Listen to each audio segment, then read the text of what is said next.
श्रीमती रंजीत रंजन। धन्यवाद सभापति जी। मैं कुछ अपने पॉइंट्स और राय इस पे रखना चाहूंगी। अभी में बहुत सारी बातें निशिकांत जी थे, हमारे हुड्डा साहब ने भी कहा, अब हमारे कलिंग भी बोल रहे थे, शिव कुमार जी। हम आंकड़ों में तो बहुत जा रहे हैं निशिकांत जी, और बहुत अच्छा लग रहा है रूलिंग पार्टी को कि इतनी जीडीपी, इतनी ग्रोथ, इकोनॉमिक सर्वे और इतने एक्सपर्ट ने कहा कि हमने बहुत अच्छा फाइनेंस बिल, इकोनॉमिक सर्वे भी बहुत अच्छे से चल रहा है और हमने बहुत अच्छा बजट पेश किया, जिसका ही ये आधार आज हम लोग फिर से दोबारा चर्चा कर रहे हैं। पर मुझे ये नहीं समझ में आ रहा, मैं सीधी सीधी बात सभापति महोदय के द्वारा पूछना चाहूंगी कि हम सारी बातें यहाँ पर कर सदन में रूलिंग पार्टी अपनी पीठ थपथपाकर, तालियां बजाकर या वाहवाही तो आपस में लूट लेते हैं, लेकिन मुझे महिलाओं, युवाओं, किसान, खिलाड़ी, बेरोजगार युवक सारे ही इस इकोनॉमिक सर्वे में, इस बजट में ठगे से महसूस कराते हैं। जो मध्यम वर्ग है, जो गरीब वर्ग है, जो बीपीएल है, ये सारे ही ऐसा महसूस होता है कि हम बहुत बड़ी बड़ी बातें तो कर रहे हैं, बिजनेस स्टैंडर्ड की बातें तो कर रहे हैं, इकोनॉमिक्स टाइम्स की तो बात कर रहे हैं, लेकिन गरीब को क्या मिल रहा है, फिर एक बार से लगता है कि गुमराह कर दिया गया। हम भाषणों में ही, एक दूसरे के भाषणों में ही किसने कौन सा पॉइंट दिया उस पर ही रह गए, लेकिन मिला क्या किसान को, महिला को, मुझे नहीं लगता है कि हम लोग बहुत ज्यादा बारीकी में गए। मैं कुछ पॉइंट देना चाहूंगी, खासकर महिलाओं के बारे में बहुत बड़ी बड़ी बातें कही गई कि भाई हमने प्रसूति महिला को पौष्टिक आहार के लिए, बच्चों के पौष्टिक आहार के लिए 6,000 कर दिया। आंगनवाड़ी सेविका, सहायिका, आशा, ममता, इवन रसोईया जो मिड डे मील की है उसको 1250 रुपए मिलते हैं। आपकी आशा को हॉस्पिटल जब बुलाया जाता है तो 5 से 10 रुपए चाय और बिस्किट के लिए दिए जाते हैं। आंगनवाड़ी सेविका और सहायिका का जो मानदेय है 3,000 और 1,500 है। बहुत सारी स्टेट ने अपने तरफ से बोनस दिया, पर बिहार जैसी गरीब प्रदेश बहुत सारे हैं, छत्तीसगढ़ है, बिहार है, आपकी उड़ीसा है, वो नहीं दे सकते, कुछ देते हैं, कुछ नहीं दे सकते हैं। आपने उन महिलाओं के पौष्टिक आहार, एक तरफ बेटी पढ़ाओ बेटी बचाओ का नारा देते हैं, लेकिन वो माँ ही जब पौष्टिक नहीं होगी, और दूसरी तरफ आंगनवाड़ी केंद्र के पौष्टिक आहार के लिए जो आप 15,500 से 16,000 रुपए देते हैं, करप्शन भी यहीं से आता है और एनीमिक होना महिला का, बच्चा का भी यहीं से आता है, कुपोषण भी यहीं से आता है। क्या बजट में इसमें बारीकी दी गई कि पौष्टिक आहार की राशि बढ़ाई जाए, आंगनवाड़ी सेविका सहायिका की राशि बढ़ाई जाए, आशा, ममता और रसोईया की राशि को बढ़ाया जाए? दूसरी बात मैं कहूंगी कि 6,000 में कौन सी माँ एनीमिक और अपने बच्चे को, वो भी 6 महीने में, कितना अपने आप को मजबूत कर पाएगी? और आप सबको मालूम होगा जो गांव से जुड़े हुए हैं, वो 6,000 से महिला नहीं खाती है, उसके अकाउंट में डलवाते हैं और वो पूरा गरीब परिवार वो 6,000 पर निगरानी रखता है, ये आपको अच्छी तरह से मालूम होगा। दूसरा, किसान की बात आपने कही, पर किसान की आमदनी को आपने बोल दिया 2020 की 24 है कि हम दोगुनी कर देंगे, लेकिन कैसे, कुछ भी नहीं बताया गया। एक तरफ आप सुप्रीम कोर्ट चले गए कि 50% एमएसपी पॉसिबल नहीं है, दूसरी तरफ आप कह रहे हैं कि उसकी आमदनी को बढ़ा दिया जाएगा। मैं 2 पॉइंट इस पर बोलना चाहूंगी। एक, जो आपने कृषि बीमा योजना शुरू की है, जो 2010 का थोड़ा सा संशोधित किया हुआ, जो हमारी ही योजना थी। अभी मैं एक एग्जाम्पल देती हूं आपको। कृषि बीमा योजना, किसान फसल बीमा योजना के बारे में बहुत ज्यादा प्रधानमंत्री साहब ने भी आपके कहा कि बहुत अच्छी योजना है और इससे किसान बहुत ज्यादा लाभान्वित हो रहे हैं। अभी अक्टूबर नवंबर में 2016 में अनाउंसमेंट हुआ कि किसान अपने फसल की बीमा करवाए।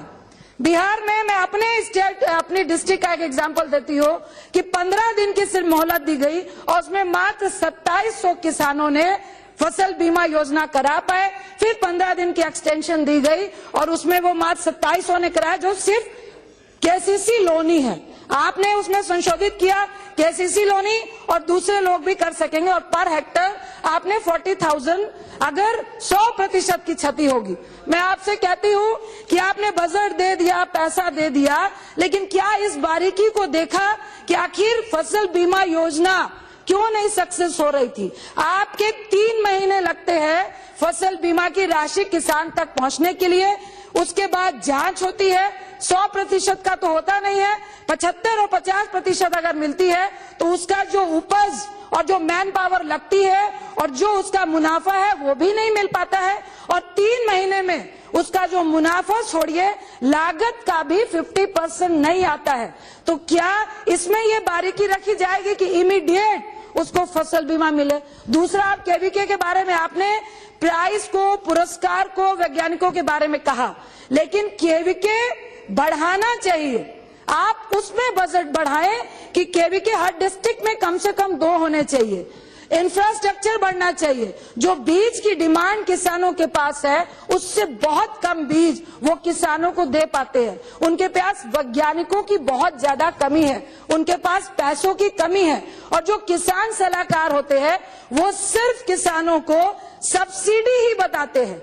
जैविक खाद आप क्यों यूज करें, कौन सी मॉडल खेती करें, क्यों आपकी लगातार खेती डाउन हो रही है, इसके बारे में कोई चर्चा नहीं करता है। तो ये बहुत जरूरी है कि बारीकी से केवीके को बढ़ाया जाए, उनके इंफ्रास्ट्रक्चर को बढ़ाया जाए, उनको राशि वैज्ञानिकों के लिए दी जाए, ना कि पुरस्कार राशि दी जाए। तीसरी बात मैं कहूंगी स्पोर्ट्स की। मैं भी खुद खिलाड़ी रही हूं। हर बार जो बजट आता है उसमें लिखा गया कि इस बार ऐतिहासिक बढ़त हुई है, 350 करोड़ बढ़ा दिए गए।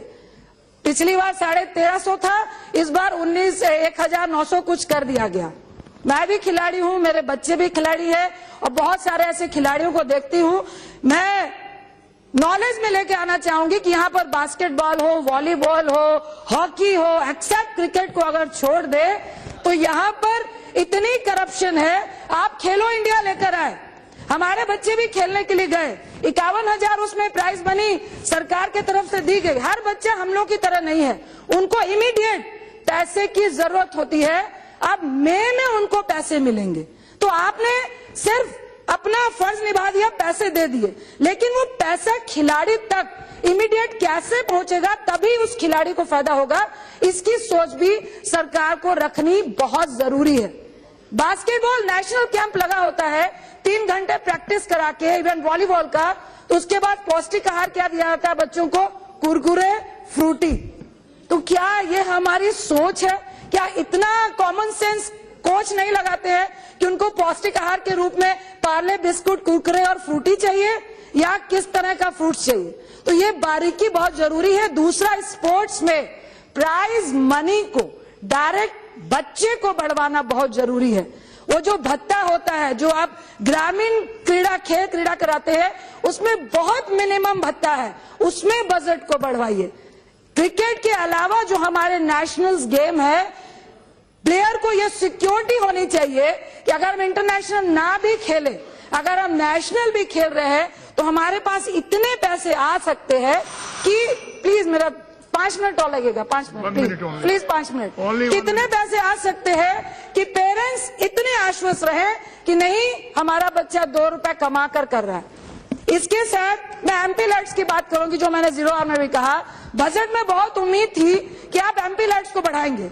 मेरा आग्रह है फाइनेंस मिनिस्टर साहब से, या तो एमपी लैट्स को बंद करा दिया जाए, या पीएमजीएसवाई जो ग्रामीण सड़क योजना एक बहुत अच्छी स्कीम है, उसका 100 करोड़ रुपए हर साल एमपी के रिकमेंडेशन से सड़क बनाने के लिए दे दीजिए। करप्शन नहीं होगा और सड़कें ही बनेंगी, उसमें 95 करोड़ हर साल सड़क बनाने के लिए दे दिया जाए, अन्यथा इस फंड को बंद कर दिया जाए। इससे क्या होगा, जो एमपी गांव गांव में घूमते हैं, एक एक सड़क बन सकती है, और 5 साल में तकरीबन 450 किलोमीटर रोड हम लोग बनाने में क्या हो जाएंगे, स्वावलंबी हो जाएंगे। ये बहुत जरूरी है। अन्यथा मेरा मिनिस्टर साहब से आग्रह है कि प्लीज इस फंड को बंद कर दीजिए। मुखिया का फंड हम लोगों से ज्यादा है, अन्यथा इसको 25 करोड़ किया जाए। इसके साथ ही मैं स्वास्थ्य और शिक्षा पे बोलना चाहूंगी। आपने स्वास्थ्य और शिक्षा में बजट को किया, थोड़ा बहुत बढ़ाया, लेकिन फिर मैं कहूंगी इस बारीकी पे जाइए। आप डायलिसिस की बात कर रहे हैं, please please 2 minute, please, very important, 2 minute please, 2 minute, very important please, 2 minute. आप स्वास्थ्य की बात कर रहे हैं, आपने कहा कि जो गंभीर बीमारियां है उसमें 1 लाख और 60 अबव को 30,000 का एक्स्ट्रा दिया जाएगा। मैं कहती हूँ जो प्रधानमंत्री कोष से जो बड़े अस्पतालों में गंभीर बीमारियों के इलाज के लिए आते हैं 60 to 70% दिया जाता है, उसको 100% कर दीजिए और डायरेक्ट जो हॉस्पिटल में जाता है, इससे ट्रांसपेरेंसी भी रहेगी। 30% के लिए भी लोगों को जमीन बेचनी पड़ती है, उस पे बजट बढ़ाना चाहिए था। शिक्षा के लिए, डिजिटल के लिए आप बात कर रहे हैं, लेकिन शिक्षकों की बहाली पहले आप करा लें, क्वालिटी एजुकेशन करा लें, हो गया, तब उसके बाद आप डिजिटल करें। कल कीनिया के बारे में चर्चा की जा रही थी, लेकिन आपने ये चर्चा नहीं की कि अमेरिका पूरा डिजिटल होने के बावजूद ओनली 10% डिजिटल पेमेंट करता है। इसकी क्या वजह है?